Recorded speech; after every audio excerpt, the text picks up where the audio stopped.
আসসালামু আলাইকুম। সম্প্রতি ইন্ডিয়াতে ককরোচ জনতা পার্টি সিজেপির একটা আন্দোলন হয়ে গেল, যেখানে ইন্ডিয়ান জেনজিরা সম্পৃক্ত ছিল। সেটা ইন্ডিয়ান প্রাইম মিনিস্টার মোদিজি উনি শেষ পর্যন্ত সেটাকে ট্যাকেল দিতে পেরেছেন। তারপরে আমাদের বাংলাদেশের মিডিয়াগুলোতে বিভিন্ন টক শোতে এটা নিয়ে আলোচনা হয়েছে যে দাদা পারলেন, দিদি কেন পারলেন না। দিদি মানে আমাদের সাবেক প্রধানমন্ত্রী শেখ হাসিনা। এখন দাদা, আই মিন মোদিজি, উনি পেরেছেন এই কারণে, আমার ব্যক্তিগত যে ধারণা, মতামত, সেটা হচ্ছে উনি পেরেছেন এই কারণে যে উনি ইন্ডিয়ার জনগণের প্রত্যক্ষ ভোটে জনগণের নির্বাচিত সরকার, উনি বা ওনার দল এটা জানে যে 5 বছর পর আবার এই জনগণের কাছে ভোট চাইতে যেতে হবে। তো জনগণ বা জেনজি, ছাত্র সমাজ, তাদের ডিমান্ডগুলোকে অবশ্যই প্রায়োরিটি দিতে হবে। যার জন্য উনি প্রয়োজনে নিজের ভুল স্বীকার করে বা নিজের দলীয় মন্ত্রীকে পদত্যাগ করিয়ে সেটাকে একটা স্থিতিশীল অবস্থায় আনতে পেরেছেন, এই জেনজির বা সিজেপির দাবিগুলো মেনে নিয়ে। কারণ ওনার 5 বছর পর জনগণের কাছে সেই ভোটের জন্য যেতে হবে, যার জন্য উনি পেরেছেন। আর একটা ব্যাপার, উনি অবশ্যই মোদিজি অবশ্যই একজন ট্যালেন্ট ব্যক্তি, যদিও তার এই যে উগ্র হিন্দুত্ববাদ এবং সাম্প্রদায়িকতার রাজনীতিটা আমার পছন্দ না, তবুও একটা ডেমোক্রেটিক ওয়েতে উনি সরকার পরিচালনা করছেন বা সরকার গঠন করেছেন, যার জন্য ওনার একটা জনগণের কাছে জবাবদিহি আছে। যার জন্য উনি এই জেনজির এই আন্দোলনটা বেশি বাড়তে দেন নাই এবং সহজে ট্যাকেল দিতে পেরেছেন। কিন্তু আমাদের দিদি বা আমাদের সাবেক প্রধানমন্ত্রী শেখ হাসিনা, উনি কেন পারেন নাই, সেটা নিয়ে অনেক আলোচনা অনেকেই করছেন বিভিন্ন টক শোতে। আমার যে ব্যক্তিগত যে মতামত বা ধারণা, যেটা আমি সাধারণ জনগণকে বলতে চাই, সেটা হচ্ছে যে উনি তো জনগণের প্রত্যক্ষ ভোটে নির্বাচিত হন নাই, স্পেশালি এই 2014, 18, 24-এ। কারণ সেটা আমরা জানি কিভাবে হয়েছে। 14-তে বিনা প্রতিদ্বন্দ্বিতায়, 18-তে নিশিরাতে, 24-এ আমিডামি। তার চেয়ে বড় ব্যাপার ছিল যে ওনার মাথায় এই চিন্তা ছিল না যে 5 বছর পর তো আমার এই জনগণের কাছে ভোট চাইতে যেতে হবে। এটা ওনার মাথায় ছিল না। ওনার মাথায় ছিল যে উনি বন্দুকের নল দিয়ে দেশ পরিচালনা করেছেন। বন্দুকের নল দিয়েই উনি যে কোনো পরিস্থিতি উনি ট্যাকেল দিতে পারবেন। ওনার মাথায় এটা ছিল।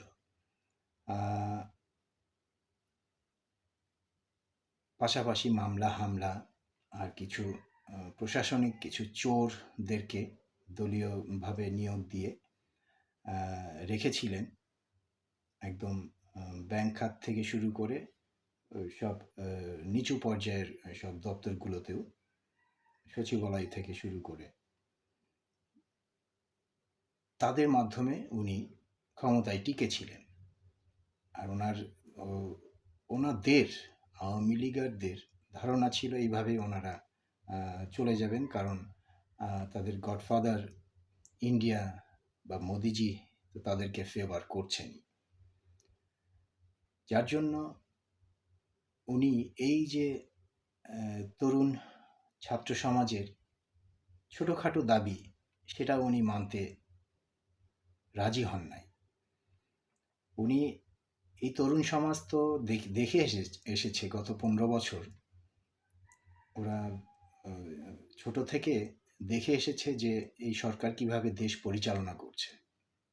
14 নির্বাচন ওরা দেখেছে। 18 নির্বাচনের আগে সব দলকে নির্বাচনে নিয়ে উনি নির্বাচনের 2-3 দিন আগে বললেন যে আমি বঙ্গবন্ধুর কন্যা, আমার উপর আস্থা রাখেন, আমাকে বিশ্বাস করে আপনারা নির্বাচনে আসেন, নির্বাচন সুষ্ঠু নিরপেক্ষ হবে।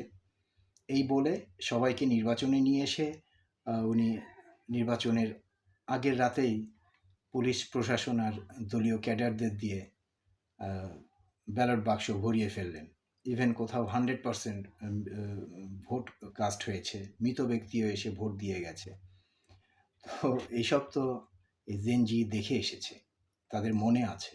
24-এর ইলেকশন সে দেখে এসেছে।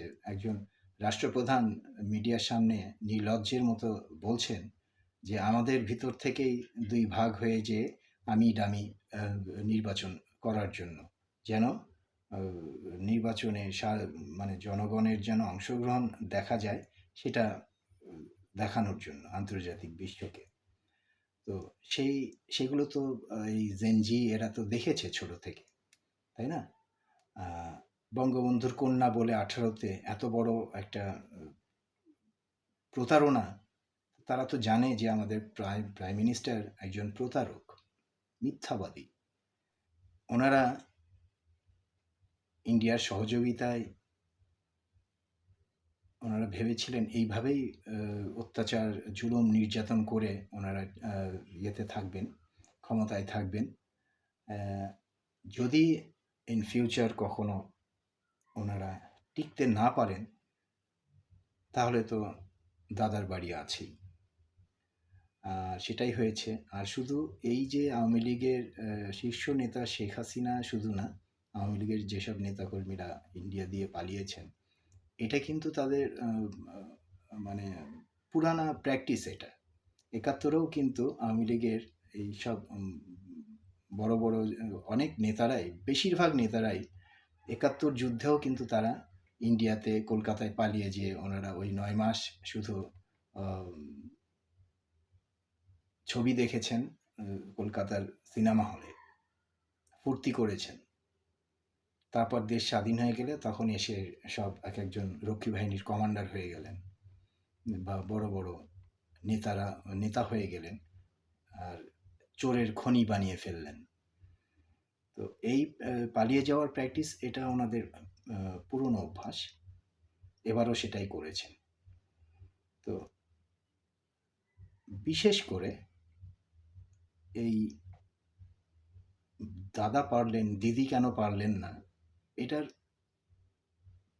প্রথম কারণ আমি যেটা এখন বলবো সেটা হচ্ছে প্রথম কারণ, আর এটাই প্রধান, সেটা হচ্ছে লিডারশিপের ব্যর্থতা।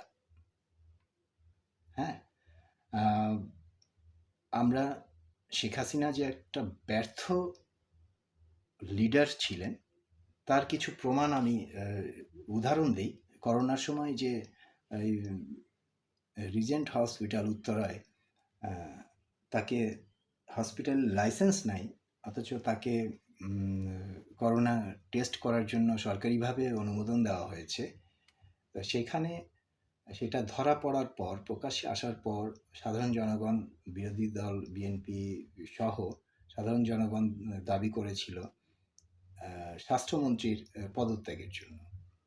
কিন্তু তখনকার স্বাস্থ্যমন্ত্রী বা আমাদের প্রধানমন্ত্রী সেই জনগণের দাবি উনি পাত্তাই দেন নাই। কারণ জনগণকে উনি মনে করেন না, তো জনগণের কাছে যে জবাবদিহি করতে হবে ওনাকে, উনি সেটা কখনোই মনে করেন নাই। কারণ ওনার মাথায় তো আছেই যে আমি তো বন্দুক, মামলা, হামলা আর ইন্ডিয়ার ফেভারেই আমি টিকে থাকবো। তো জনগণের এইসব দাবির গুরুত্ব দেওয়ার কোনো প্রয়োজনই মনে করেন নাই। এটাও ওইরকম একটা অথর্ব, দুর্নীতিবাজ, একটা অযোগ্য একটা স্বাস্থ্যমন্ত্রীকে সেই সময় যদি শেখ হাসিনা আম, পদত্যাগ করিয়ে ফেলতেন, আওয়ামী লীগের জন্য খুব বড় কিছু ক্ষতি হতো হতো না। সেখানেও উনি লিডারশিপের ব্যর্থতার পরিচয় দিয়েছেন। এরপর আরেকটা উদাহরণ দেই। আমাদের মনে আছে ঢাকা ক্যান্টনমেন্ট জিয়া কলোনি এলাকায় ওই এমপি চেকপোস্টের কাছেই যে একটা স্কুল আছে, শহীদ রমিজউদ্দিন স্কুল কলেজ, সেইখানে দুইটা স্টুডেন্ট বাস চাপায় মারা গিয়েছিল, যার প্রেক্ষিতে বড় একটা নিরাপদ সড়ক চাই এরকম একটা আন্দোলন হয়েছিল। ওইটা কিন্তু শুরুতেই এরকম বড় হয়নি। এটা শুরু বড় হয়েছিল কারণ হচ্ছে যে তখনকার আওয়ামী লীগের মন্ত্রী ছিলেন শাহজাহান খান। উনি মিডিয়ার সামনে একটা মন্তব্য করেছিলেন যে হাসতে হাসতে বলেছিলেন, এটা আর এমন কি, এই তো সেদিন ইন্ডিয়াতে কতজন 18 জন না কতজন লোক মারা গেল রোড অ্যাক্সিডেন্টে। কই ইন্ডিয়ার লোকজন বা ইন্ডিয়ার ছাত্ররা তো এরকম রাস্তায় নেমে কিছু বিশৃঙ্খলা সৃষ্টি করেনি।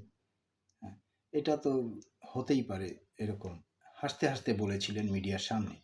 এই কথাটা এই বাচ্চাদের মনে খুব আঘাত করেছিল।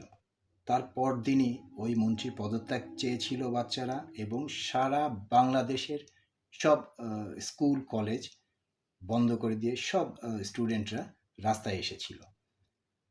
সেটার ইয়েটা আমরা জানি, প্রায় এক সপ্তাহের বেশি এটা চলেছিল অচল অবস্থা। রাষ্ট্র সংস্কার আন্দোলন তারা বলছিল।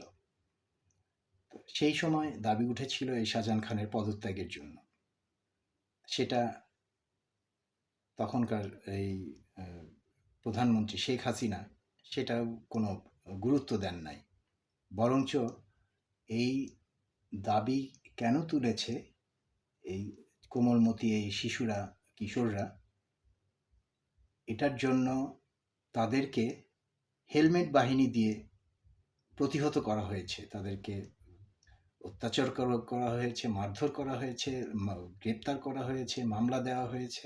এইসব করে হেলমেট বাহিনী দিয়ে তাদেরকে দমন করা হয়েছে এই কোমলমতি কিশোর ছাত্রছাত্রীদের।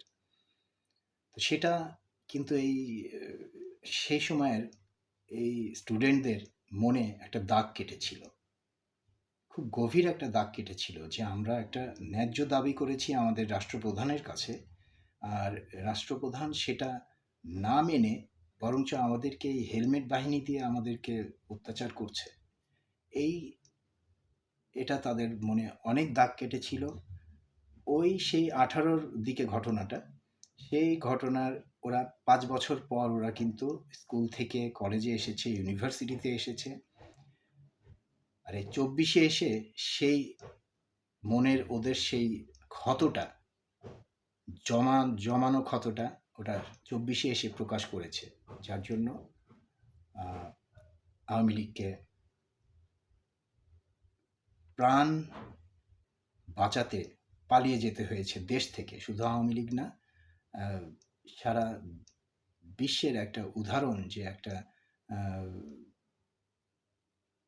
সুশৃঙ্খল একটা বাহিনী, পুলিশ বাহিনী একটা দেশ থেকে উধাও হয়ে যায়, পালিয়ে যায়। কোনো দেশে কোনো পুলিশ ছিল না, এমন পুলিশ বানিয়েছিলেন শেখ হাসিনা। কারণ এটা তো পুলিশি রাষ্ট্র বানিয়েছিলেন, পুলিশের বন্দুকের নল দিয়ে উনি দেশ পরিচালনা করছিলেন। তো সেই যে স্টুডেন্টদের মনে সেই ক্ষতটা শেখ হাসিনা সেই সময় বুঝতে পারেন নাই, এই স্টুডেন্টদের পালস বুঝতে পারেন নাই, যার জন্য উনি এই কোটার আন্দোলনের দাবিটা উনি মেনে নেন নাই। না নিয়ে উনি যে ভুল করেছেন, মোদিজি কিন্তু সেই ভুলটা করেন নাই, যার জন্যই দাদা পেরেছেন, দিদি ব্যর্থ হয়ে পালিয়ে গেছেন।